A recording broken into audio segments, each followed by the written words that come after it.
Hi guys, welcome to the show. My name is Seb Ostrovich, aka the Voice of the People, and this is the Weightlifting House podcast.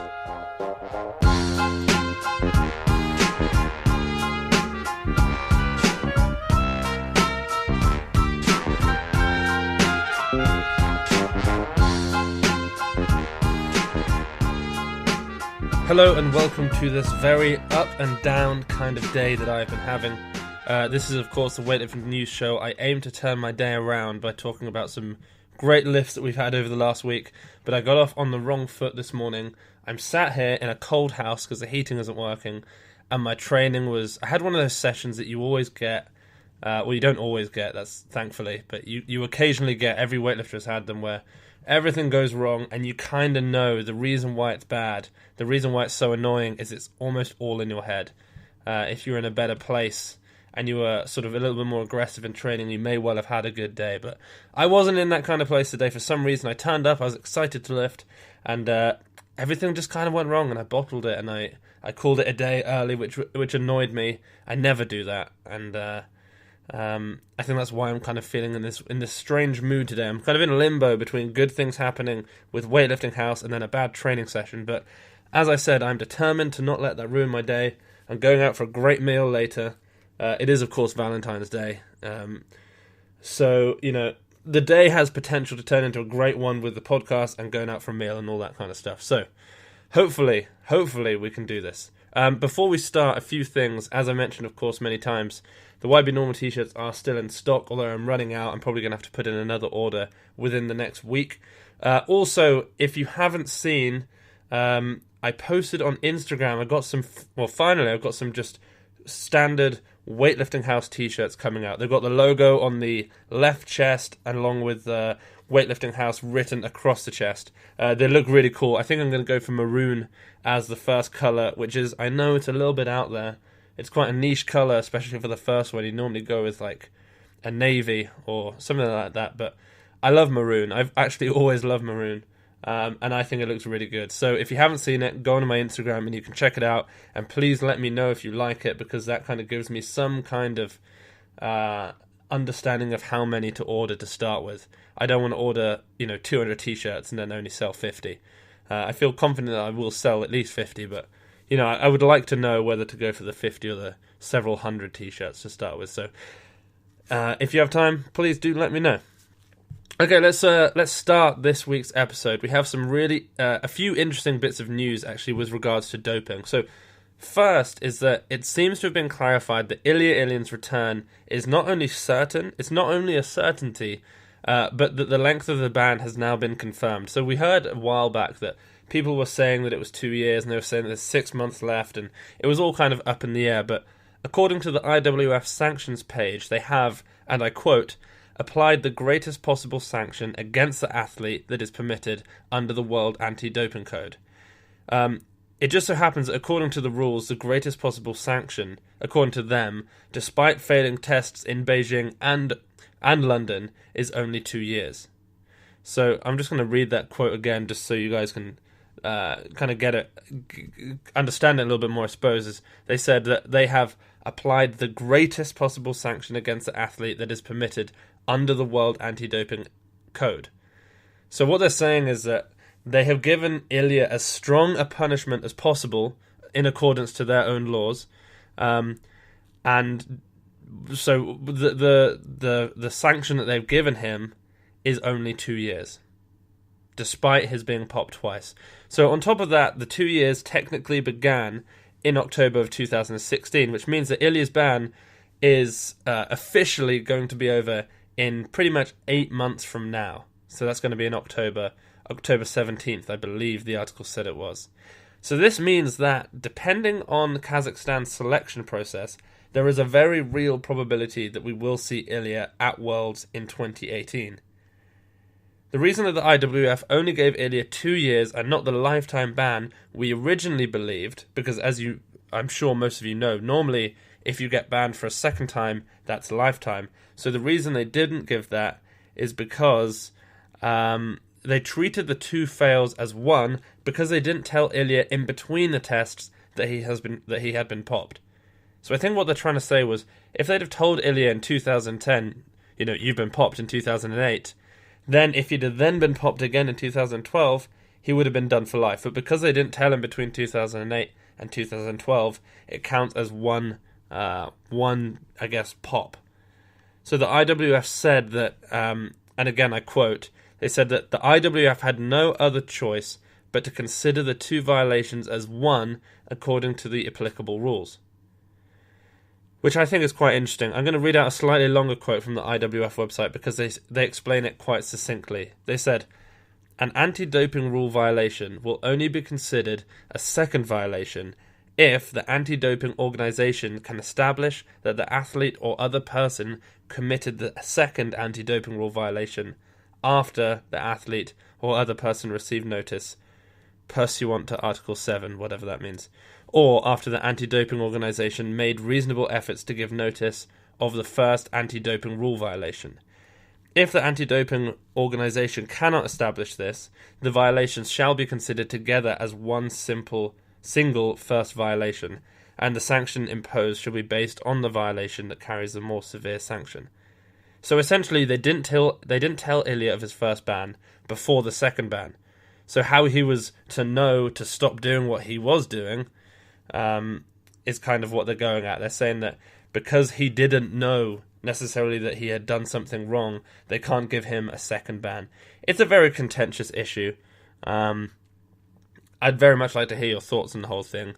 Let me know, message me on Instagram or Snapchat, Weightlifting House or WL_house, a little plug there. But it's kind of interesting to see what they said. So, I mean, at the very least, the only thing which is kind of like a saving grace, I suppose, for the IWF is the fact that they said that they will deliver the more severe punishment of the two.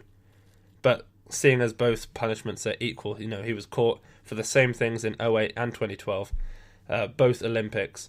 I guess the punishment would have been similar. So he is going to be back in competition as of October 17th.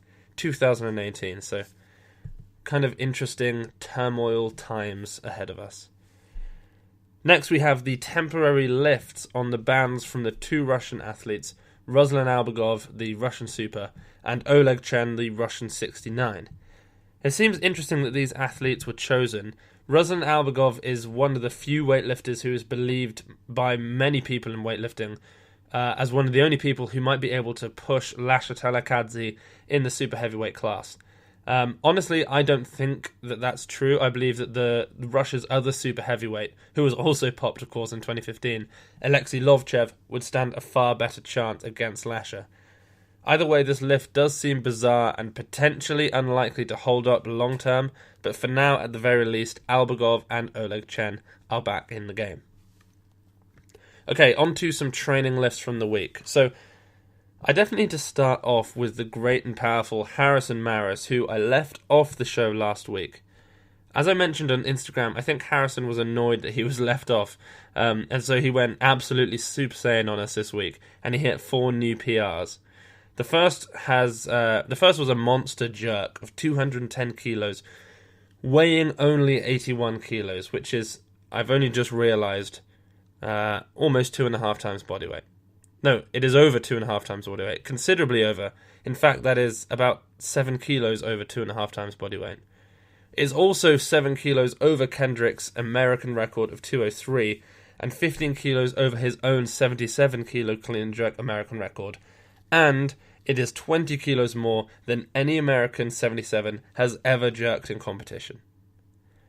As well as that, he doubled his PR clean of 200 kilos, a weight which he'd only just recently hit for a single, and an absurdly strong feat for even the greatest 77 or 85 kilo lifters in the world. He then followed up that PR double with a PR single in the clean at 205 kilos. I mean, these are numbers that I literally didn't even know I'd talk about or see in my lifetime from an American of that body weight, especially not at 17 years old. To finish things off, he then went on and power cleaned 180 kilos, making men weep all around the world. As usual, when I talk about Harrison, I generally follow up with CJ Cummings.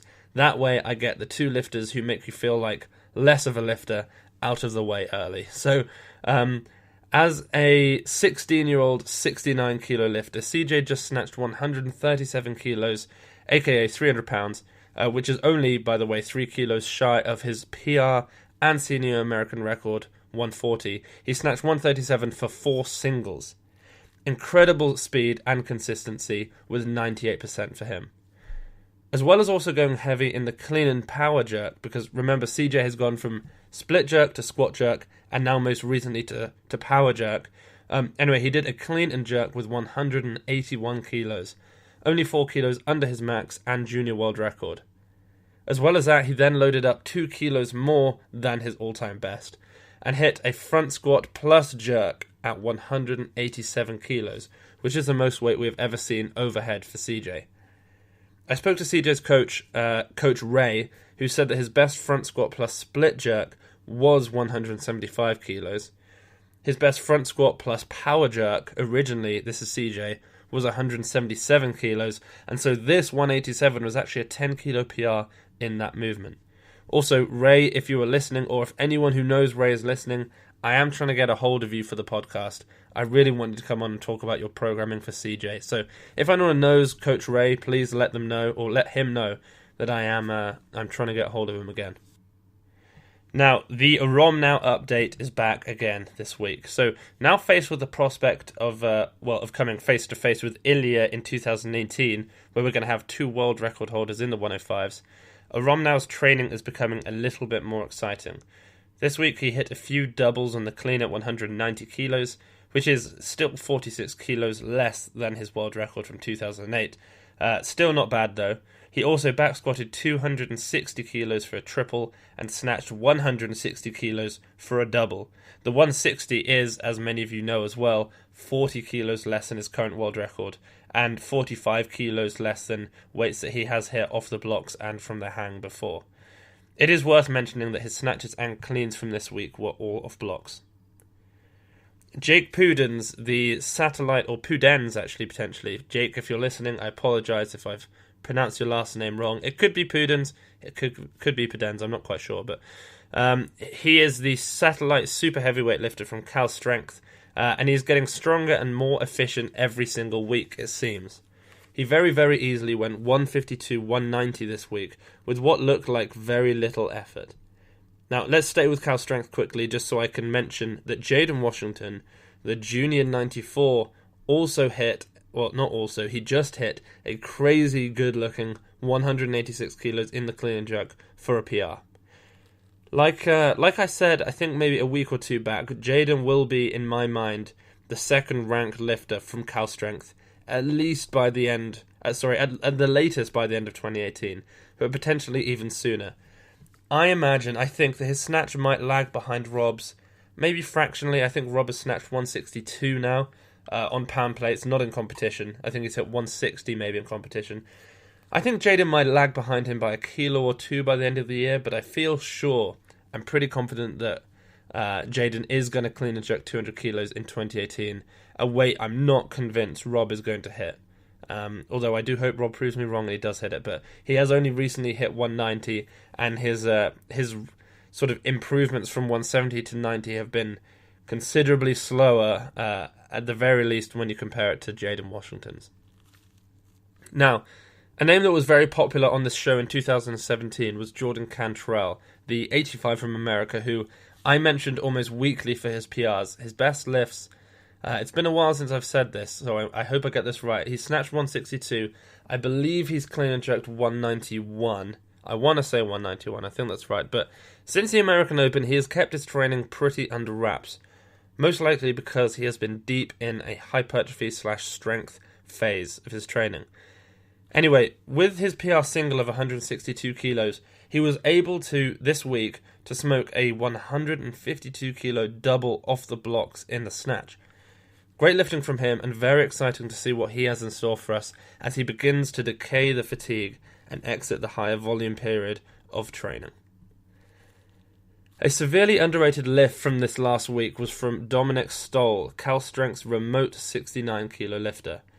He hang snatched 300 pounds, aka 137 kilos, for a huge snatch PR, only 3 kilos under CJ's American record. Denis Ulanov, the Kazakh 85 kilo lifter who took bronze at Rio with a 175-215 performance, is back lifting again. I believe the last time we really saw him in competition was at the University Worlds in Chinese Taipei, which I think was in July, I want to say, right at the start of the weightlifting news show, maybe even the first or second episode if I remember correctly. He won that, I believe, and this week he now just did a 2+2, i.e. 2 cleans and 2 jerks at 170 kilos. This is, of course, 50 kilos off his all-time best in training, where we've seen him do 220. But for coming back to be hitting, I mean, what is that? About 75, closing in on 80% for a 2+2. That's really not bad. Now, the super heavyweight women of the USA posted a few lifts this week, both at the same weight. Firstly was Melissa Klingsace, clean and jerked 130 kilos, pretty comfortably at a local meet. It wasn't an easy lift at all. I mean, it wasn't all out.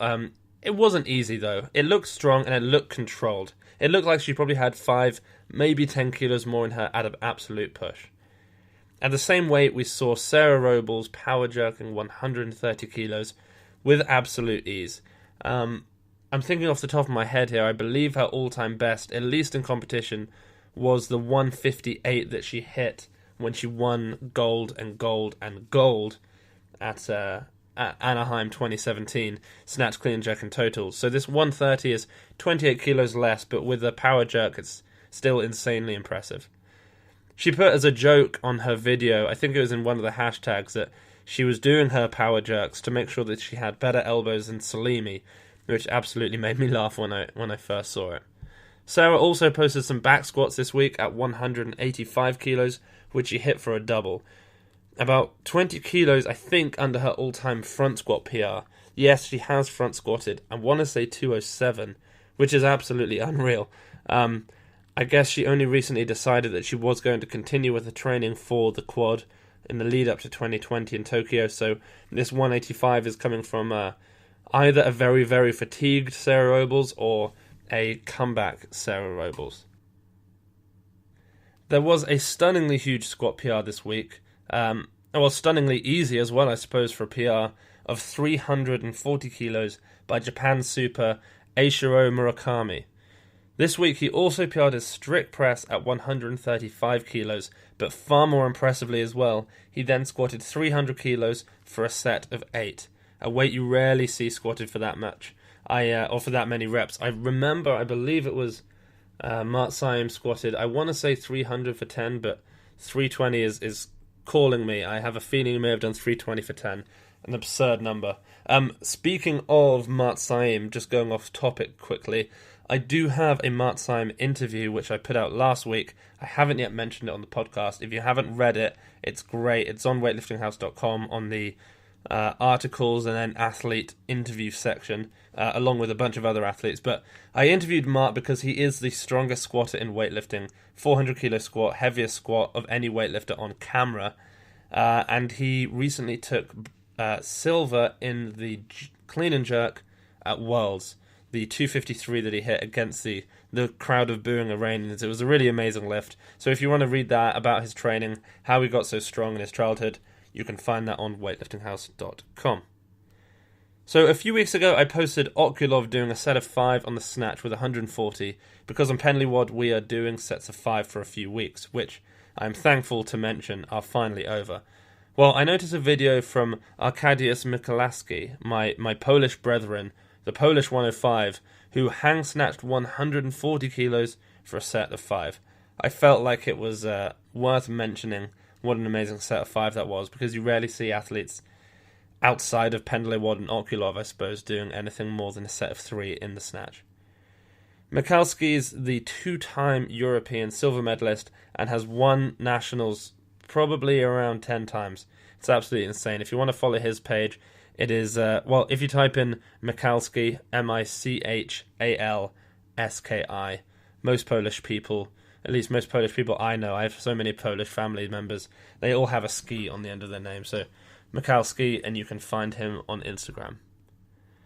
Now the next video is worth a shout out just for the beautiful technique, and also the incredibly elite weightlifter who did it.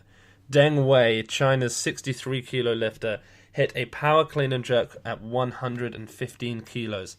Now, whilst this may seem an impressive lift in and of itself, what is more impressive is that Deng Wei, the 3-time world champion, she has actually snatched 115 kilos in competition.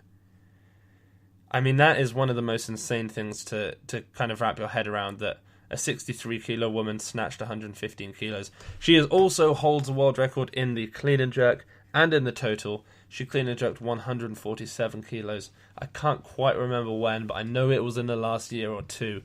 I think it may well have been in... I want to say it was in Rio 2016, although it could well have been in Houston 2015. Now on to the final section of the news show. I still not come up with a name.